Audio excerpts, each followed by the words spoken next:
Hi hello అండి. ఇది వేరే ఫ్లాట్ అండి. ఇది వెస్ట్ ఫ్లాట్. ఇది ఇంతకుముందు ఈస్ట్ ఫేస్, ఇది వెస్ట్ ఫేస్. ఇది వాష్ ఏరియా వస్తుంది. దీంట్లో మీకు చెప్పాను కదా 2 వాష్ ఏరియాలు వస్తాయని. ఇది ఒక వాష్ ఏరియా, ఇది వచ్చేసి బాత్రూమ్, ఇది బెడ్రూమ్. ఇది డైనింగ్ ఏరియా చిన్నగా వచ్చింది. మనకు హ్యాండ్ వాష్ వచ్చేసి ఇక్కడ ఈ ప్లేస్లో వస్తుంది. ఇది కిచెను. మనకు ఇంకొక వాష్ ఏరియా లోపల వస్తుందండి.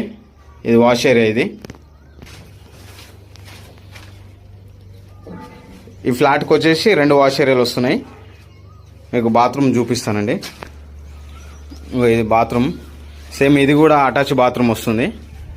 ఇది బెడ్రూమ్. బెడ్రూమ్లో ఇంకో బాత్రూమ్ వస్తుంది అటాచ్ అండి. ఇది మనకి ఇక్కడ నుంచి అవుట్లెట్ వస్తుంది. లో రూప్ కూడా ఉంది. మీకు ఏమైనా ప్లాట్స్ కావాలంటే ఇప్పుడు ఉన్నాయండి ఇందులో ప్లాట్ తీసుకోవచ్చు. మనకు వచ్చేసి కీసరా దగ్గర కుందన్పల్లి విలేజ్లో